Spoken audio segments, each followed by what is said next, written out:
welcome to LOA Today. I'm Walt Thiessen. With me today is Debbie G of Spirituality Gone Wild. This is your daily dose of happy. We are so happy you decided to join us today. And we are now live, except that it's without Debbie because Debbie is actually on the road again. This is a busy, busy woman. She's off doing 1,000 things, but as usual, she also found somebody to sit in, and his name is Steve Weber coming in. I mean, this literally, we were just making the joke off the show about how this is like the pinch hitter coming in the ninth inning after he's been sitting on the bench for 8 innings. That must be what it feels like. But not only that, you're doing it in a uniform you've never been in before. No, I didn't even know I was on the team. How about that? You got called up 5 minutes ago. That's right. You join a team and then it's like, here, kid, here's a bat. Get it there. Right, go.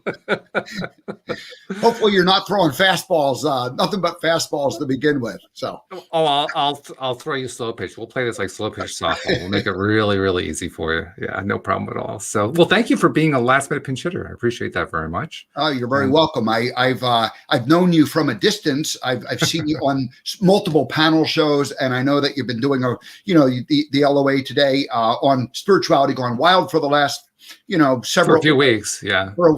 And I've been doing a broadcast in the morning, the American Gumption Morning Show, since August of last year. So I started out doing 5 days a week, and then at the beginning of the year, I said if I do 4 days a week on average, that's still plenty. So I did 162 shows to date. So I've been very good. Yeah. Well, hey, that's what it takes to just build the thing up. That's fabulous that you're doing it that much.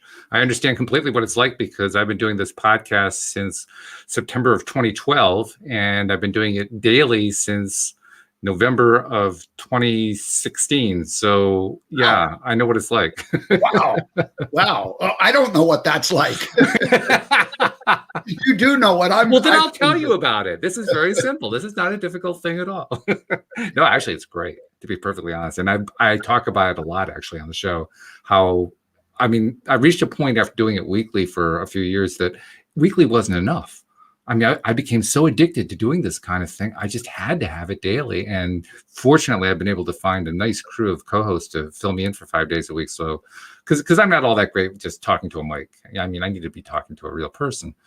But talking to a real person, I love it. I mean, this is my energy for the day. Plus, I'm giving out energy. That's why we call it your daily dose of happy. But I get what you're saying about the the showing up and doing it on a day in and day out basis. Right. And how it's a muscle. And initially it felt overwhelming, but then I kind of got to a point where it was you get like a nice momentum and a nice routine going. And so anyway, yes, I love it. I love it. Well, it's like being addicted to something, but without 6 months of rehab. Exactly. That's really what it is. So let's do a little get to know you, get to know me. Like I said, I started this podcast about 8.5 years ago, and I've been loving it. This has been my way to learn law of attraction all along the way. And as a result, I've gotten pretty good at it, which is a good thing. You listen to enough experts over the years, you kind of get good at it. But I'm curious to know, how did you get into all this stuff? When did you first get exposed to law of attraction and all that kind of thing?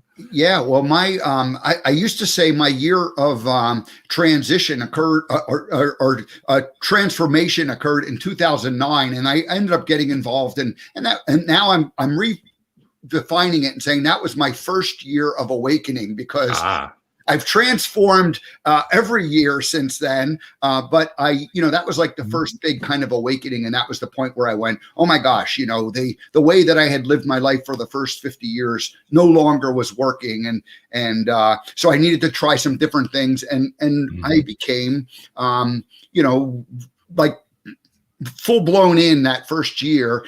And I became a fan of Abraham at that time, but then I ended up, disconnecting from Abraham for about an 8-year period. And it was only maybe 3 years ago when I kind of like relaunched back into it. And since then, I've really doubled and tripled down on law of attraction and understanding it and really putting it in the work for me. And what was funny about I was just thinking about this in preparation.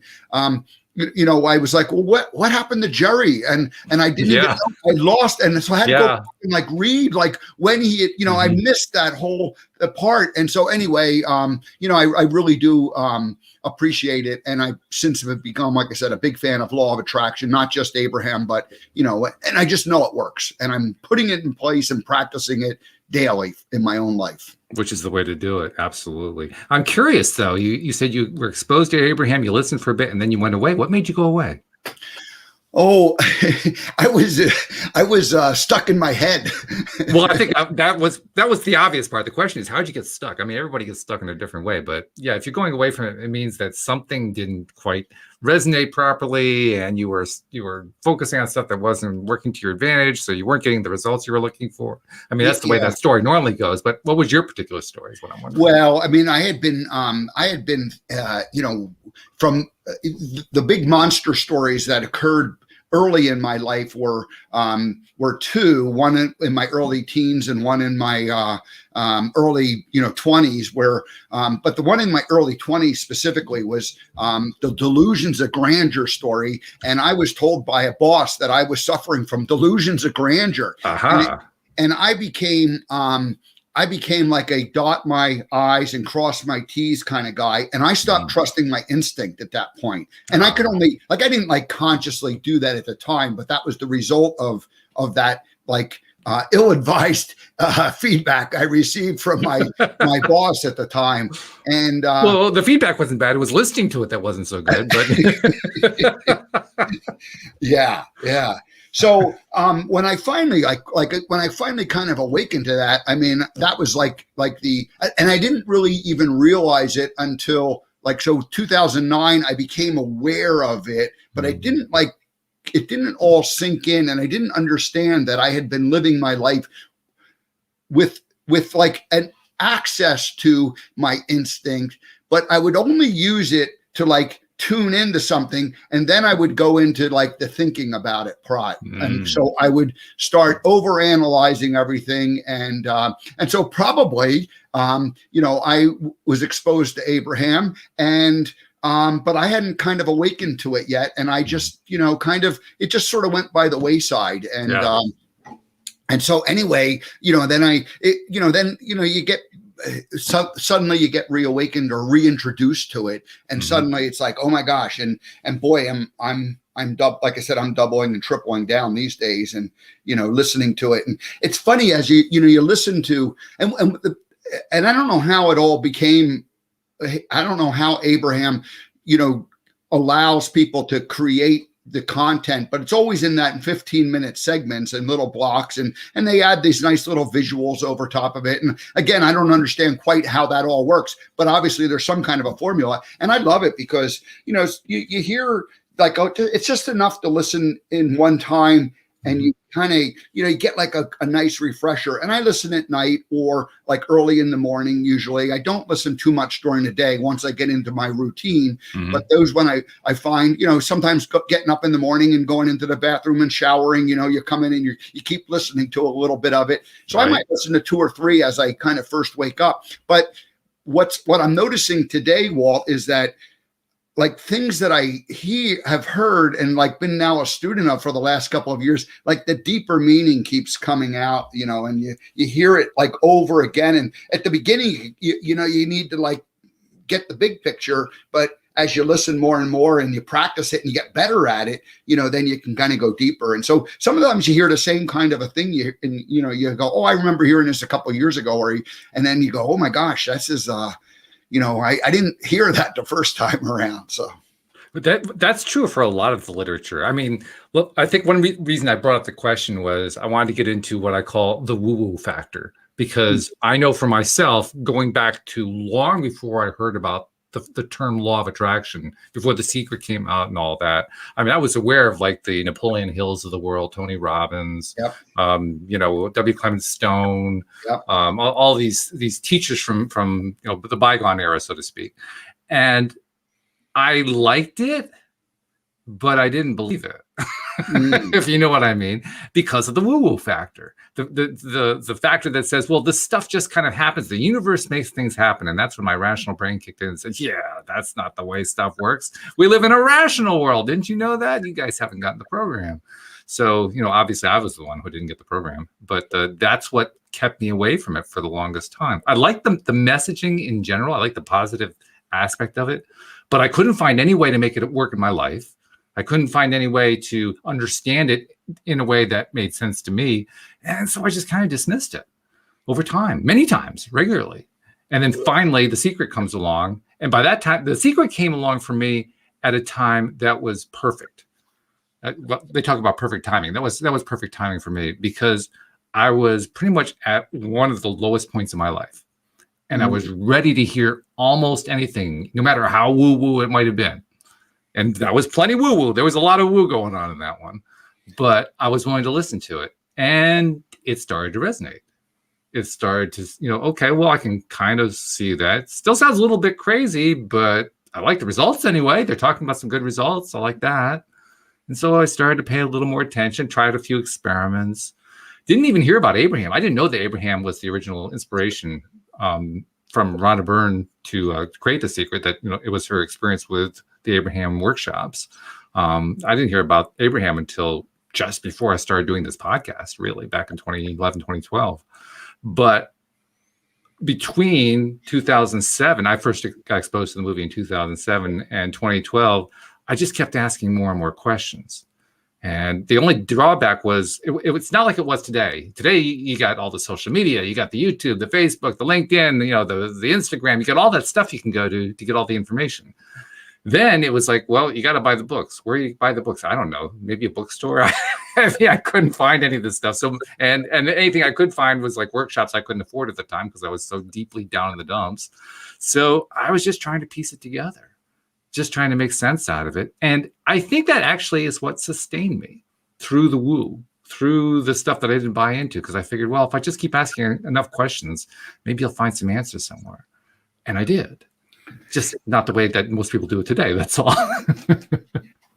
I didn't, it's funny listening to you. I was also a student of all of the was it Success Magazine in my 20s, and I had the cassette tapes, and so all of the people that you talked about, Zig Ziglar and Stone, and the Acres of Diamonds guy, whoever, right, yeah. And I had all these cassette tapes, and I listened to them all through my 20s. And so I'm 62 now. So this is like in the 80s, I'm listening to it. Right. But I didn't think of it as woo so much then. I just thought of it like as, it's like a mindset kind of a thing. And again, I had this was the time when I was like doubling down on my mind kind of my phase, where I was like, oh my gosh, I've got to just think everything through. And instinct is good, but instinct's just like a hint. You got to then analyze it and become analytical about it. So, so I went through that whole phase, and then I don't know what happened, but The Secret, it's funny you mentioned The Secret. I heard about it, and I was at a point where I was kind of like not doing what everybody was doing. So when I heard about The Secret, I never went and saw it, never even heard about it, and didn't become very familiar with it. And so it was more like by accident that I ended up discovering it, and then retroactively went back and learned what The Secret was all about. And what really was the trigger for me in kind of the last couple of years is I had decided I was going to go do the American Gumption Project. And so there's a backstory, but 3 years ago I said, I'm going to go, or 2 years ago, I really said, I'm going to go out and travel the country, live and work in an RV. And I'm going to, going to be called American Gumption. And I'm going to find good stories, because everything I'm hearing on the news has nothing to do with my life, and it has nothing to do with any of the people that I'm interacting with. And so I thought there has to be an audience for people who want to hear positive, good stories. And so American Gumption was born, and it was like, okay, that's what we're going to do. Well, until you actually get rid of everything, I was living in Montana, and go out there. Well, I told a friend about what I was planning to do, and she said, oh, you're going to do exactly what Lailu Mace is doing. And I said, who is Lila Mace? And she said, oh, well, look her up. And so I did. And what happened was the very first person I saw her interview was Dr. Joe Dispenza. And I had become familiar with Dr. Joe's work, like back in that 2012 time frame. But again, at the same time, that was like, it was probably from that I ended up becoming familiar with Abraham. And then for whatever reason, it kind of like, went off the, I stopped paying attention to it. Well, Lila Mace reintroduced me to Dr. Joe, and I went, oh my gosh, I liked this guy like several years ago, but why did I lose track with him? And I don't know. That was really what started the rebirth of all of the law of attraction for me. So it's kind of a weird, and I'm not only piecing this together now as as we're talking, because it's like, well, how did this all happen for me? Yeah, I hear you. And interesting, you mentioned Dr. Joe, because that hints at the idea that a big, I won't call it a block, I'll call it like a milestone. A big milestone for you had to involve health issues in some way, because Dr. Joe is all about health. It's all about turning health around if your health isn't good, or understanding how you have the power of the mind over the body and that kind of thing, which is cool. I mean, it's one of the topics we explore here on the show, but it's also something that I have a little personal experience with. So I'm curious, what health stuff has you been dealing with, particularly around that particular time? I didn't have a specific health issue other than just, when I turned 55, I realized that I was no longer young, and my knees hurt, and the hill looks different from that side, doesn't it? I always thought of myself as young. I was living a law of attraction life, unbeknownst to me, up until I was 55, where I'm like, hey, I'm just young, Then all of a sudden, it's like, oh my gosh, I'm no longer young. I didn't call myself old. I just said I'm no longer young.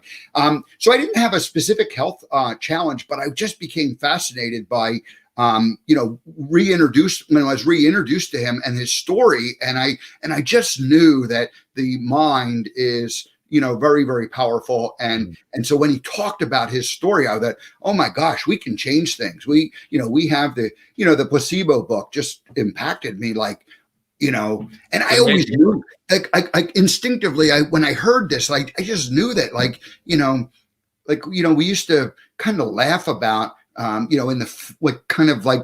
the family, in terms of people that I grew up with, it was like, oh, this is crazy. Like, some pill could actually, make you better. And then once Dr. Joe explained all of it, the way it works, it just made perfect sense. And I just doubled down and tripled down on like learning and understanding it. So I kind of come at it from I like the science perspective. I like the quantum. I'm a big fan of the quantum, and so that makes a little more sense than the spiritual, the religious. Certainly, the religious thing. I like the spiritual part of it, but I kind of like the connection of science and spirituality together. And that's the approach that I'm kind of taking with it, and trying to understand it and rationalize it and explain it and make it work. I'm with you on that. Because I like marrying the two as much as possible too. I like following the positive psychology movement. I like following the work of Dr. Joe, or Dr. Bruce Lipton, or some of the others who are doing the really cutting edge stuff where medical research and science research are concerned. And I like seeing, well, not only because the Dr. Joes and the Dr. Bruces, they're like way out on the leading edge. They're like so far away from the mainstream. The mainstream is saying, I'm not sure they're part of us, but the fact is they are doing science, and they are taking it into realms that most medical and science people aren't ready to go to. But even if you look at the people who are in the mainstream, where they're at is a lot more limited, obviously, because they're just not willing to branch out that far. But it's interesting to see how far they have gotten, even compared to, say, 10 to 20 years ago. I love following, for instance, placebo and nocebo research. I mean, right now, it's still pretty much in the stage for most researchers that they'll apply it to pain situations. And they do a lot of research on, what is the placebo effect where pain is concerned? What is the nocebo effect where pain is concerned? They don't really want to get into, is this creating disease? Am I curing disease? They don't want to go there yet. But you can kind of see that they're like touching it. They're like tickling it with a feather just to see, well, do I want to go that way? No, I'm not ready yet. You can just see that happening right now. And I didn't expect to see that in my lifetime. I thought we're about the same age. I'm about a year older than you. I thought when I was in my teens and 20s that it would always be the rational science circle. And we have gone so far outside of that rational science circle, thank you, Albert Einstein, that it's almost unrecognizable now. Still has a long way to go from a spiritual point of view, but my goodness, they've made a lot of progress. I think that's really cool. Yeah, and yes, Einstein and physics and the whole, this is kind of a weird story, but I remember reading a book on Einstein in my 20s at that same time I'm listening to it. And I didn't understand hardly any of it, but I just found the man fascinating. And so I've always kind of had this interest in it. And I one of the books that's, that I read just a year ago was about quantum explained, and it was about the Niels Bohr and that whole thing, and how and then you get to, you hear Dr. Joe talking about like, well, what happens once you go past the speed of sound, and that's where the quantum seems to be connecting everything. And it's like, I don't know, instinctively I'm like just fascinated by it and interested and believing that well, in 2014 I had this I was doing a lot of, again, I was doing it all from the head, trying to like, analyze everything. And I ended up going through this exercise of about 6 months where I had to write down what my beliefs were, my core beliefs. And I came up with 6, of which 4 of them, I don't remember what they are. But the 2 that I do remember are, we're all connected and there are no coincidences. And this became a foundational belief. And I just somehow knew it. And the other ones were just such, like trite kind of like simple beliefs that like, the sun rises in the east. I don't know. It wasn't that, but it didn't make any difference. But the idea that we're all connected and there are no coincidences just was, from the work I had been doing, it just resonated. And to this very day, that's really, the foundation of what I'm trying to, build my, my whatever it is I'm doing here. Well, your knowledge base, let's call it that. It's a knowledge base that you're building up. One of the most fascinating things about Albert Einstein, from my perspective, is the question that he raised. And this is a question that appears a lot in LOA circles. Is the universe friendly? Do you believe that you live in a friendly universe? And I remember my reaction the first time I heard that, long before LOA, my first reaction was, what is a physicist asking that question for? It seems so far outside, because it was completely outside the range of what physics had always studied. He's asking, is the universe friendly? I mean, he's basically applying a personality to the universe. That's what he's doing, And it was kind of mind blowing. You're right. I mean, it was hard to understand a lot of the stuff that I'm actually pretty good at figuring this stuff out, and I still only had a very halfway understanding of how the whole thing worked. Even now, I kind of buy into the Niels Bohr theory, which is that anyone who thinks that they really understand quantum physics has thereby demonstrated that they really don't understand quantum physics, because nobody understands it. Right. And the one thing about Einstein that was great is you see the pictures of him, and the dude was like just having fun He was playful, and you didn't see any of the other you don't see any of the other old physicists and scientists like being playful like that. And so maybe that's why he resonated with me, because the guy was just like, he was having fun. And really ultimately that's what LOA is all about, having fun, right? It's about joy. It's about keeping your vibration up high. And Einstein lived his life that way. So I think, I come down more on the side of Bohr, though. I mean, Einstein, opened up the can of worms, like the E equals MC squared. But then, Einstein fought, Bohr and that whole idea, for the rest of his life, and not believing that, the quantum was somehow different than what the physical reality was. So, well, he knew that. That's what his formula said. He just didn't believe his formula. That was his problem. No, seriously, he did. He said, this can't be right. I must have made a mistake somewhere, because this conclusion is just impossible. And that's what the basis of the fight was. Whereas Niels Bohr was saying, no, you're right, Albert. You trust it. Trust your result. Right. And so you get to the speed of light, and then it all just sort of goes crazy. His formula works up, explains the physical up until the speed of light. But then, anyway, so it's just I'm not enough of an expert that I feel like I can talk about it, but I do like it and I do watch it. And about a year ago, Walt, I ended up like discovering I don't know, what was it, something in England, like there's a group over there, but all the scientists talk. And so I ended up listening to a whole bunch of, like quantum physicists that try to explain stuff. And it's really quite, I find it fascinating, but it's funny because they all, they all can, like, they talk about certain things up until a certain point, and then they have to, like put their science hat on, and they won't go any further. And it's like, I'm like, hey guys, come on, man, you're right there at the edge. Well, they're checking their union card to make sure that, they haven't been kicked out of the scientists union because they don't want to lose that credential, Yeah. There's a lot of pressure. There's social pressure in science circles. People don't necessarily realize that, but there's huge pressure to conform to what traditional science has always said. So you start straying from that, and you're kind of looking over your shoulder like, okay, are they going to attack me? That's what these guys are dealing with, So I'm sympathetic to them. I'm glad that they're doing it. I'm glad that they're pushing the boundaries, but it's a little scary for them. They keep double checking and rechecking their results to make sure, I really got this interpretation right, because they can get shot down pretty quick in their own circle. No doubt about that. Yeah. But funny thing you mentioned also about Albert Einstein being a fun-loving guy. I can't remember what the name of the movie was, but it was he was portrayed by Walter Matthau. Do you remember that one? I don't. Great movie. Tim Robbins was his nephew, and there were like 3 or 4 other famous physicists from that era they were all hanging out with Albert, and they're basically teaming up together to try to figure out how to get Tim Robbins a girlfriend. Well, the girlfriend is actually who's the actress? I can't remember what her name is. She played. I'm drawing a blank.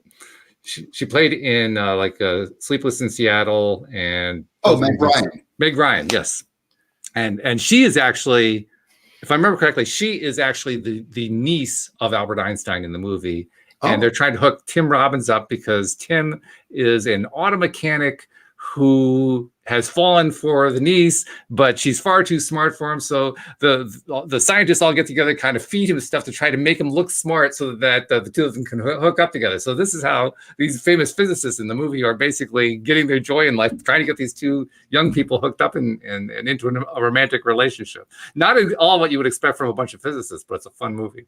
And it's about the only movie I've ever seen with Walter Matthau on it, where Matthau was having a great time. He wasn't the curmudgeon. Pretty interesting. But good movie. I can't remember what the name of that movie was, but it was really good. It came out about 20 years ago. But check that one out. But the having fun aspect, the idea of having fun, I mean, I'm glad that Albert was doing it, but that's what we do here all the time. We're constantly looking for ways to raise our vibration, to get into good space, to help our listeners get into a vibration that's a higher one on a regular basis. Lately, we've been doing experiments. On the Tuesday show, we've been doing psychic experiments. On the Wednesday show, we've been doing some basic LOA experiments drawn from the books of Pam Grout. I don't know if you're familiar with those books, the E Squared and EQ books. Having a lot of fun with those, having some really good success too.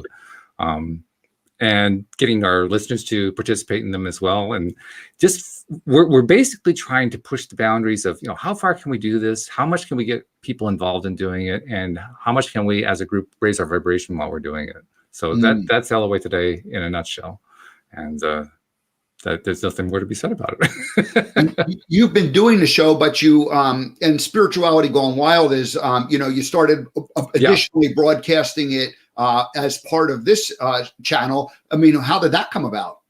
That came about, actually, the best conduit that was involved in all this was Daniel Mangana. He's on the show with me on Thursdays, him and Alex King.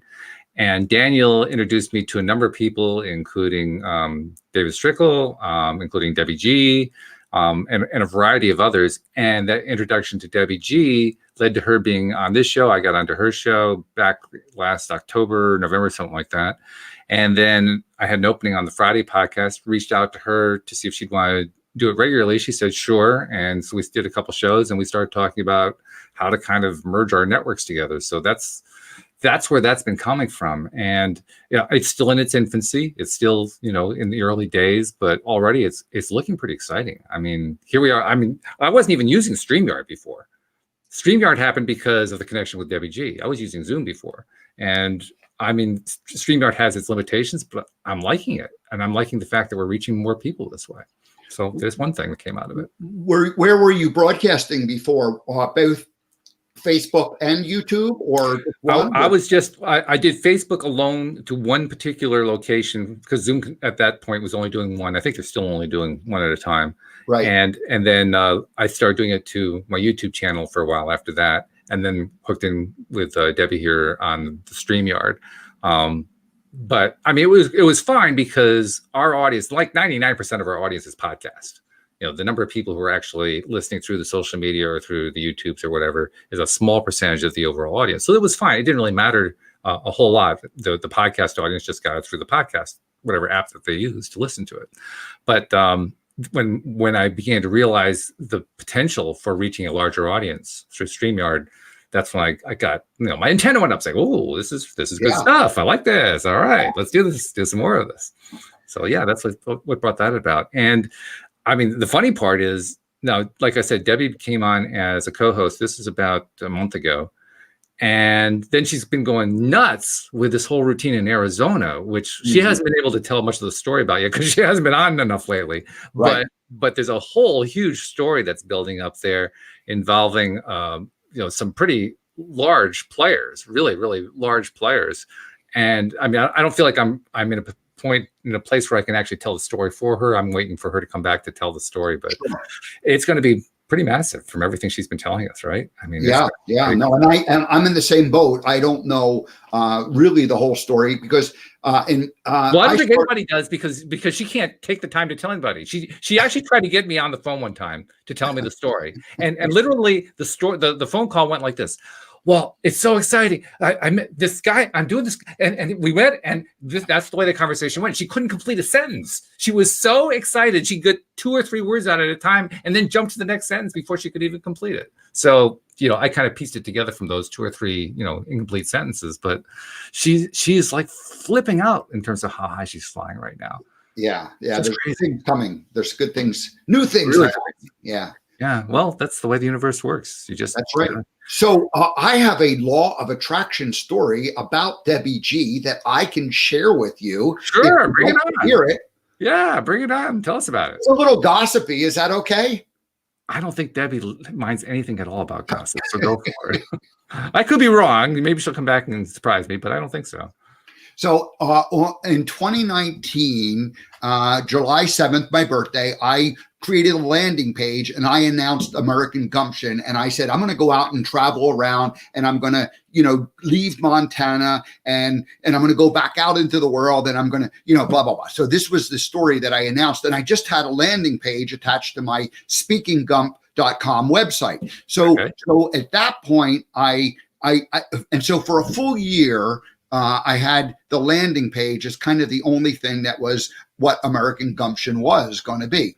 Sure. And so then now we're in 2020, and I go like out to do a little dry run in an RV for 2 weeks out in Washington and Oregon. And what happened in March of 2020, right in the middle of my 2-week trip, the country shuts down. Right. And so I finished so the project I was working on, disbanded. People went home, and I had like 8 days left with the RV. And I'm like, well, I just drove around and, I hung out there, and I went, and I realized that I didn't have the technology, and I didn't have the ability to broadcast from the road. And so I came back and I thought, I really do need to define American Gumption a lot better. So the next couple of months, April, May, June, I'm busy putting together the website, AmericanGumption.com. And I launch it again on July 7th on my birthday, because everybody on Facebook sends you birthday messages, people you don't know. And I go, oh, thank you very much for your message. Here is what I'm up to. Right, exactly. Yeah. There's a good timing.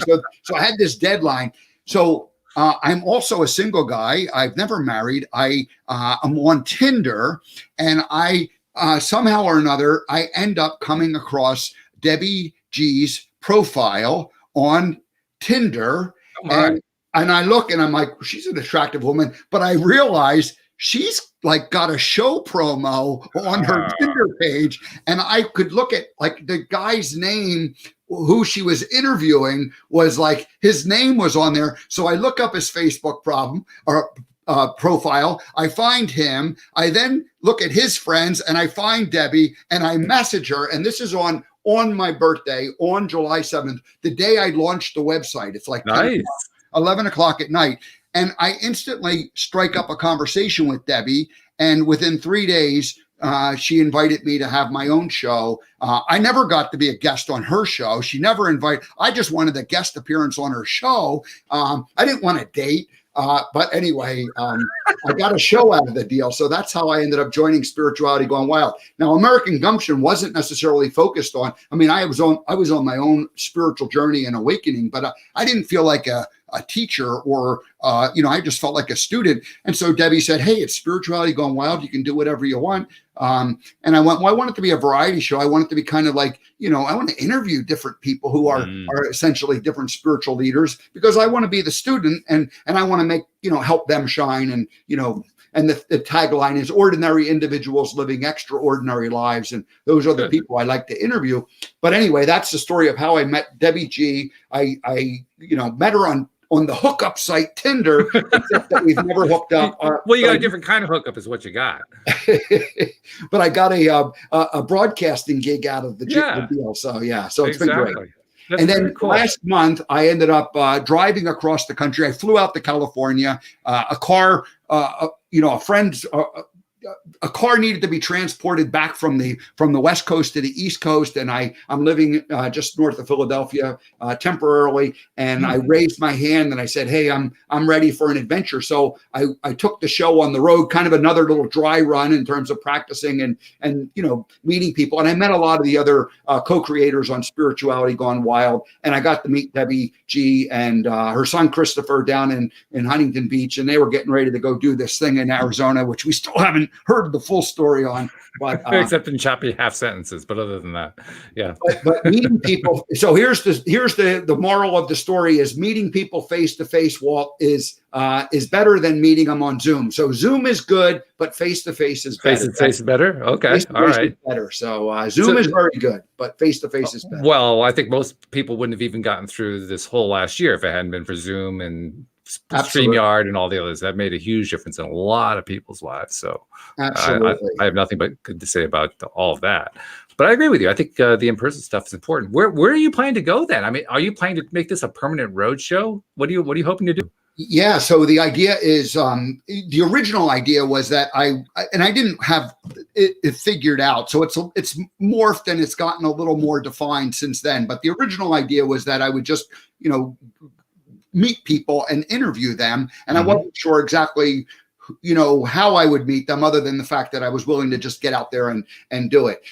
So when the opportunity to start a broadcast virtually came up, it became the American Gumption Morning Show. So I've been doing that, and that's actually allowed me to kind of, define a little bit better what kind of conversations I like to have in terms of, who the guest should be and what kind of things are fun for me to talk about and what kind of an audience I want to build. So now it's morphed into, it will go back out on the road. There'll be some kind of a version of a regular broadcast that'll be more informal like this, except that hopefully I'll have like a little studio in my RV, and these things could be like more of a live spontaneous show. Yeah, sure.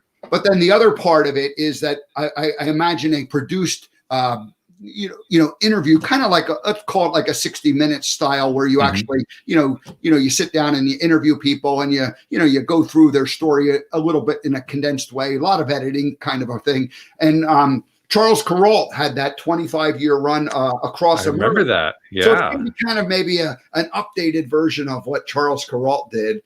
So that's my vision for that. And then the third option or idea would be that it could be like a bit of a virtual reality, in the sense that it could have some outtakes from the two different shows I described, and also some travel, as you're driving down the road, you set up the camera on the side of the RV and you do that. So anyway, so I'm kind of now moving into the phase of making that all happen, hopefully finding some sponsors and some people that, I can, production people that I can work with and making it all happen. So that's the, fingers crossed, it's all going to happen this year.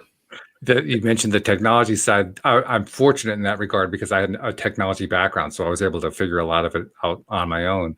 But I'm sympathetic to you on that, because that's not, I mean, it's easier than it was before. Let's be perfectly honest. When I first started the podcast, God help anybody who didn't have a tech background. You were going to be basically lost. Today, there's just so many great options for anyone who wants to start a podcast or to do live streaming or anything like that. It just makes it so much easier. But there was a time when that was just impossible. So you're kind of timing it right. You're timing it so that you are starting to enter your dream, so to speak. You're starting to live your dream at a time when the technology is right there for you. So well done in terms of the timing. Perfect timing, right?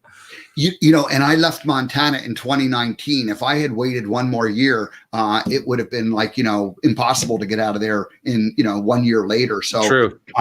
It was funny. There was a lot of things that didn't feel like good timing from the whole Montana experience that I went through. And but boy, did I time the getting out of there at the right time. And again, I loved Montana, and it wasn't like I left because it was it wasn't wonderful, but it was like I had the feeling like the reason I came there and had been in a bit of we'll call it like a hibernation for several years was that I needed to go through my own, journey of awakening. I had to go back and examine all of my core beliefs, and I was developing a motivational message at the time that opened the can of worms to my core beliefs because I didn't have that foundation solid. So, you go, well, what am I going to talk about, and how am I going to share with people what message I really want to share with? And it was like, oh my gosh, I had to go back to kind of, square one with it. So there's nothing like talking to an audience to make you really focus on what it is that you believe and really focus on what you know and really notice where the gaps are. I mean, that became the basis for me with the podcast. I would bring in, my trick was to bring in life coaches. I've had more life coaches as co-hosts than anything else. Lots of them, lots of really good ones. And it was a great way to do it because, first of all, you're learning all this fabulous stuff from people who've gone through, high levels of training, and they've worked with, umpteen numbers of people who are looking for help in their own lives, both from a life coach aspect and from a therapist aspect, because some of them were therapists. And you're doing all of it without having to pay a therapist fee. That was even the better part, Right. So it was like, if anything that, and it took me a while to kind of do it, but I would get to the point pretty early in the process where I would notice that there was, okay, here's a hole in my understanding. Here's something I don't quite get yet. So feed that to the person I'm interviewing who has all this knowledge and information. They start feeding me all these answers. And now I'm sitting there digesting. Oh, wait a minute. I have to be part of the process. I have to actually interview here. Oh, yeah. Ask the next question. Meanwhile, my mind is going crazy with all this information that's coming in here. That's the way it's been for the last 8-9 years. And it's been a wonderful way to learn. But I totally get where you're coming from, that you feel the need to have those holes filled. You feel the need to know that you're going to be able to address the needs of your listeners and make it really be helpful to your listeners and teach them things that they didn't know and help them get to that next level. And perfectly well, you can't get them there unless you can get there yourself. You got to be able to do it. You got to walk the walk. You can't just talk the talk. That's right. That's the reality, Yeah. So it's daunting. It's a good thing because it kind of gets us off the snide, so to speak. It gets us up and doing and thinking and working on ourselves. But it's also a little bit scary when you're doing it on a broadcast.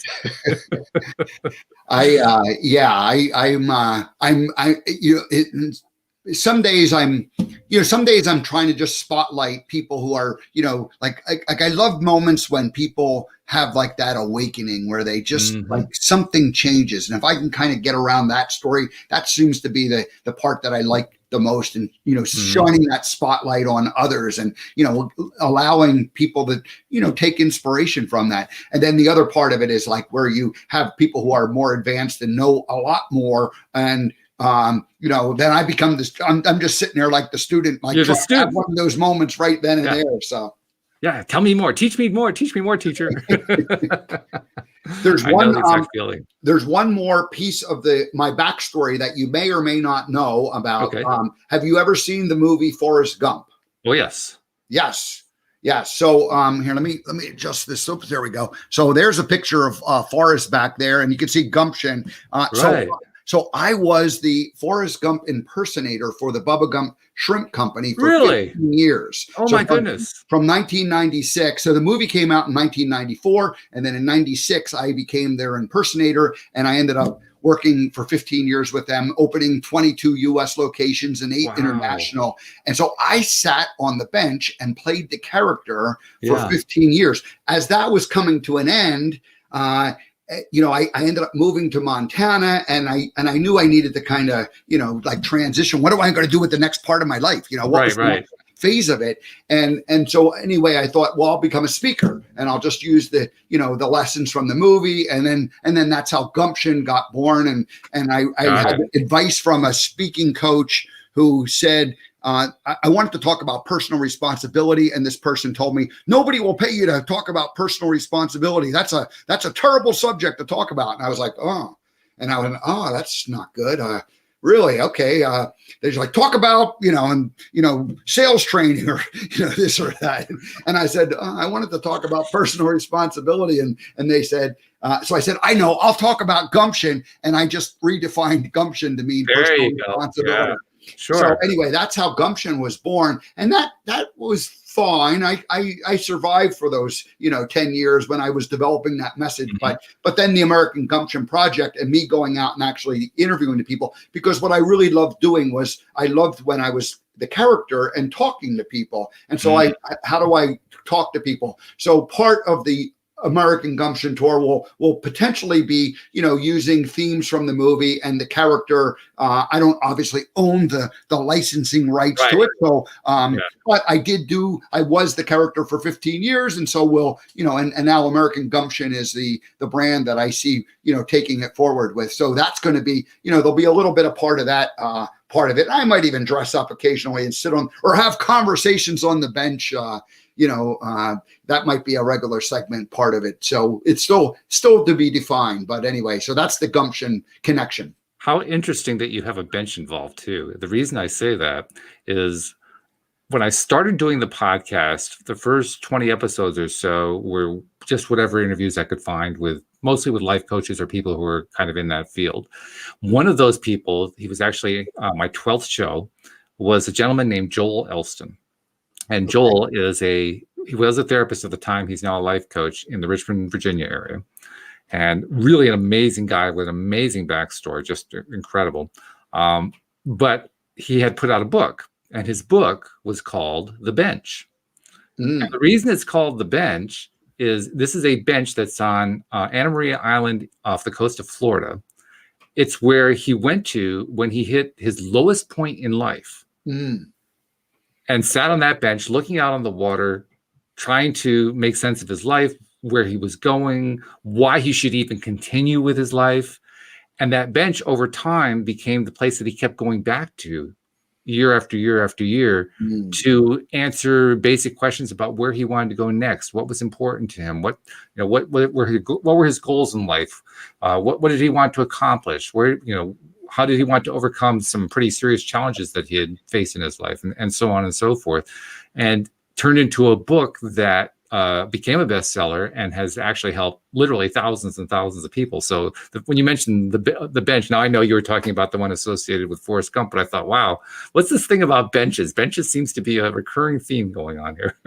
Yeah, and maybe the video or the produced video show is really more of just a conversation on the bench that you just have the conversation, but you edit it down to that really succinct 20 minutes of good turning points when people face those moments where where it's like life can't go on the way it's been. Something has to change, and individuals have the ability to make a decision, like a spontaneous moment decision that completely changes the course of their life. That's the kind of thing that I really feel like I want to connect with and hear those stories, and because we all have that power, but usually we don't get there until we're at a pretty dark place, like our back is against the wall somehow. We don't, but and this is what Dr. Joe talks a lot about. What if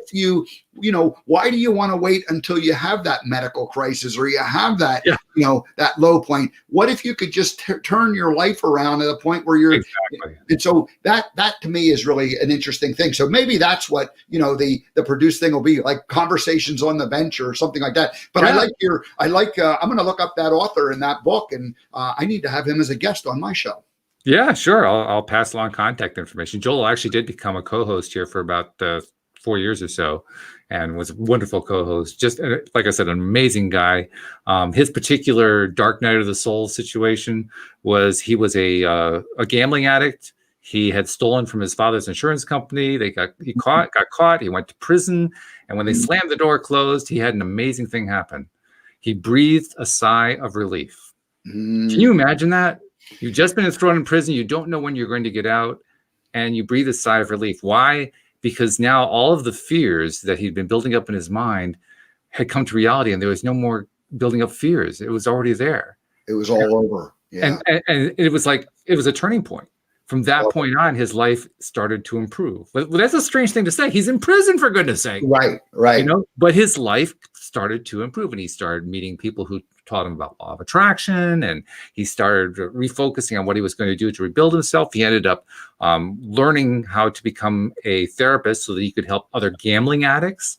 He ended up I'm not quite sure how he got connected originally to this, but he started getting referrals once he got into practice as a therapist from people who were mainly social workers working for the government, working with kids who were caught in the foster care system, particularly the ones who couldn't be adopted. They were adoptable. And when they couldn't figure out what to do with them, when every other therapist had given up, they said, well, give them to Joel. Maybe Joel could do something with them. And he did. He helped these kids turn their lives around. Just an amazing, amazing story. And obviously it started before, he got thrown in the pokey. But that point in time, he refers to that as something that he would never replace. He doesn't want to live it again, but it was like, in his mind, the best thing that ever happened to him, because that's where everything turned around when he was at his lowest point. So that feeds exactly into what Dr. Joe talks about, what you're talking about, what so many other people here on the podcast have talked about. There's something about really going deep, deep, deep into that negative side of the contrast that just bounces people right out. Almost like, they're coming out of a chute, flying, just because they went through that deep, deep, dark night. And they all can look back at that moment and pinpoint the exact moment. Yes. And the momentum, went from like one direction to another direction from that, like little hairline moment, and it all changed. And those are wonderful, stories, and so, but what I really like is how do we take control of our lives? And of course, law of attraction is a big way of doing that, to where we, put those things in practice and, get that momentum going in a different direction. So it's nice to know that it all starts in the mind, that everything starts in the mind. And I think that's one of the things I really wanted to do, to learn how all that works, to understand it deeply through what I was doing here on the podcast, but also in my own life, knowing that if I really got that, if I could really grasp that, if I could use the Robert Heinlein term, if I could grok it, if I could really grok it, I could take this anywhere. And I do, and I did, and I'm still learning it. I think we all continue to learn, throughout our lives. But having that foundational understanding of how thought becomes the basis of everything, and exploring all the different aspects of how thought truly plays out as the basis of everything, that's exciting. That's fun. That's really interesting. And it's also fun kind of tracing stuff back too. Like, for instance, you mentioned that Dr. Joe was a big thing for you. And I've told stories here about, various health situations that I've used the law of attraction to overcome. My wife actually went through a big one recently. And when you go through those, when you're in the midst of them, it can be hard. It can be hard to maintain focus, particularly if there's some chronic pain involved, because it's just chronic pain, and it kind of takes over the thought process. But if you can actually get to a point where you have that perspective and you say, okay, I know this started with thought. Where were my thoughts that got me here? Because I know thought got me here in the first place. And I can't always piece it together. I can't always make that original connection. But on those occasions where I can make that original connection, boy, does that just it just clarifies in a way that no teaching, no book, no movie, no speaker, no guest on a show can possibly clarify, making that connection to where was the original thought. It kind of like it reinforces so strongly the power of the thought, and it kind of teaches you on a very fundamental basis. You change your thought, you're going to get a different result. Yeah. And you don't have to have somebody explain it to you anymore, because you know it. You know it viscerally. You know it at your core of your being because you were there. That's the fun part. The thing that seems to be coming up right at the moment in my own journey into law of attraction is the idea of like really paying attention to everything that I think and speak. And there was a good number of years where I lived in like a lot of regret and like, and I can now look back at that time and see that I was perpetuating all of those things, but and I was trying to go through and analyze and understand it, and it just wouldn't go away. And then as I really ultimately left Montana and I got rid of, there was energy that was just there that was holding me stuck. Yeah, and, sure. And it wasn't like bad and evil, but it was just no longer serving me. And so I finally, removed myself from it. Once I removed myself from it, clarity about where I was to go next in my life started showing up. And one day I realized I used to think as soon as I can figure this out, I'll know what to do next. And I was just in that like kind of perpetual, like couple year period of like feeling like stuck and not sure, do I go this direction, what? And so anyway, listening to Abraham this last couple of weeks, it's just I'm hearing over and over and over again the idea that don't talk about, and her guest, the guest that she's interviewing, they mention what they don't want, and she's like, don't do that. and I'm hearing it, and so I'm really trying to focus on in terms of me getting out there and making this show. Let's not talk about any of the things that are the challenges. Let's just talk about where the direction that I want to go is, and what do I want to happen, and who do I want to serve when I'm out there, and how does it look like when I'm serving these people, as opposed to, the specific challenges of making it all happen. Oh, well, I can't start until this piece falls into place. No, there's a lot of pieces that need to fall into place, but trusting that they are going to, and then allowing, the art of allowing, that was something that I really was focused on for a few months before that, just allowing things to come into my life. And this is today's a perfect example, right? Debbie calls and says, hey, Steve, we need you to pinch hit here, come into the game. And we hadn't met, and it was a perfect opportunity. So you just, obviously if I wasn't available, it wouldn't have worked, but I was, and I went, okay, great. Here we are. Let's go. It was perfect timing is what it was. And I'm glad that you were willing to take the bait. I'm glad you were willing to do it. That was great. There are no coincidences. We are all connected, Walt. Or to put it another way, everything is a coincidence, but there's no such thing as a mere coincidence. Everything is connected. That's what all coincidence means, is that two things happen at the same time. Exactly. People have come to conclude that, well, if it's a coincidence and they happen at the same time, that means they're not connected. That's where the mistake is. It's right. Thinking that they're not connected. They're all connected. Everything's connected. Right. Everything's connected. Which is a little bit scary, but nevertheless, it's the truth. It's the reality. Yeah. Well, if you take the law of attraction and you break it down to, it's just the fact that it would not work. If everything was not connected, it would not work. It would fall apart really quickly. No doubt about it. Yeah. So, well, thank you very much for taking the time and doing the pinch hitting. I think you hit at least a double, probably a home run. I mean, you did pretty well here. So let's put it this way: you didn't make an out. You didn't strike out. That was the most important. Right. You don't want, you don't want to have the manager saying go up there and then you strike out. That's right. You're sitting down at the end of the bench there. That's no good. Sending back to Double A. This is not working, right? Tell me. Let me ask you. It's just so I know a little better. The format of your show, you do it Monday through Friday, and Monday through Friday. Is it on it? Where are you broadcasting from? Are you in New York? Do I understand that? I'm in Connecticut. Yeah. And so you're on the East Coast. We're on and you always do it like at the 4 o'clock time frame. Is that when it goes? Yep. Great. Well, very good. It's a lot of fun too. So, And then tell me about the co-host. I mean, are they just people oh, you geez. interact with, or are you not being there? I mean, what happens when you have a co-host? Most of the time, I mean, it's not an issue. The only time it's been an issue recently is because Debbie's been so caught up with stuff, and I'm thinking, well, I need to bring somebody in as a third person in on Fridays just to help, buffer that. But most of the time, it's not an issue at all. And my co-hosts have they've kind of come to me through LOA over the years. Mhm. Like I said, my first regular co-host was my sister-in-law and my brother.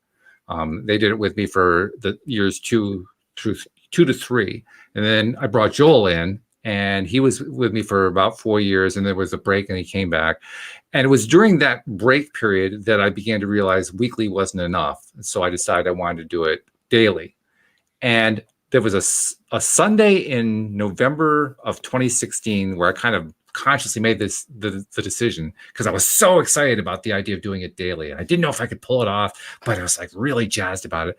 So I just went out on the web and I did some searching for some life coaches. I found a few, and I think I messaged about 4 or 5 of them. And 3 of them got back to me the same day and said, this is really interesting. I was just thinking that I really need to start doing a podcast. And there's your email showing up in my email box. Wow. And I'm thinking, well, yeah, okay, law of attraction really does work. Here is how it goes. And that was the foundation for it. From that point on, people, a guest would come on, and maybe the guest was somebody themselves that I was really interested in. So I say, you want to become a co-host? I say, yeah, sure. Or, the guest would know somebody else, and they'd bring somebody else in. And that somebody else, well, that'd be a good co-host. So I asked them, are they interested? I even had a few people who contacted me, said, I like your podcast. I really want to be a co-host on your show. So, I mean, it was all law of attraction. Right. Everything. It was just one after another. All I did was put out there that I wanted to do it daily, and I wanted to have co-hosts. And so when you have a co-host, do you still have a guest or guests come on too? Sometimes, yeah. We've had 2, 3, 4. I think the record was 5, which is quite a panel. I'm finding 3 is actually the ideal number. 2 works great. 4 is a little bit cluttered because you tend to step on each other a little bit, but 3 is a good number. And I'm trying to get to the point now where each of the episodes has 3 co-hosts, or 3 of us doing the show together.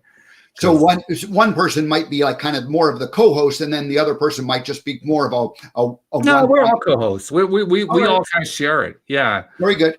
And why I say that the 3 works so well, there's something about doing a show with 3 where the energy just flows among the 3. It's not like anybody's ever competing. Well, it depends. There are sometimes you get somebody who's very talkative, but most of the time there's not a lot of competing going on. Mostly it's, where's the energy going right now? It's going to this person, so they take the mic for a bit, and then it goes to this person, so they take the mic for a bit, and it just builds energy up.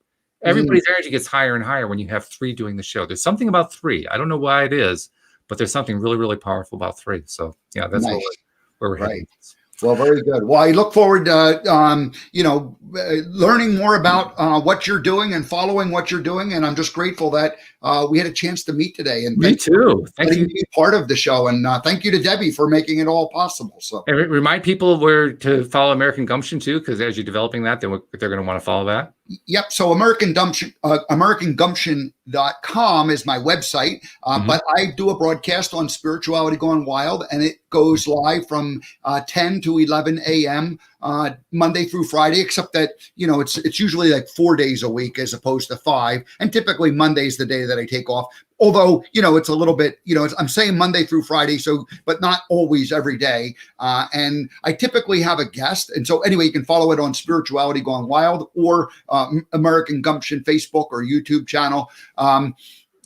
And my format is that I do a little bit of a monologue each day, and my monologue is usually somehow inspired by the guest that's coming on, and I share some kind of a story from my life, and then the guest comes on usually at about 15 past the hour, 10:15, and then we talk for about 45 minutes. So and I usually let them have most of the spotlight there. So I kind of share whatever I think about what they're going to talk about in advance, and then let them tell their story. So that's very good. All right. Well, thank you for coming on to this show. We appreciate it. And we'll be maintaining contact, I'm sure, as time goes on, building up the energy there. That's going to be good. Thank you for those who tuned into the live stream, but especially thank you to all of our podcast listeners, because quite frankly, I wouldn't have a podcast without you. We'll see you all next time here on LOA Today. Goodbye, everybody.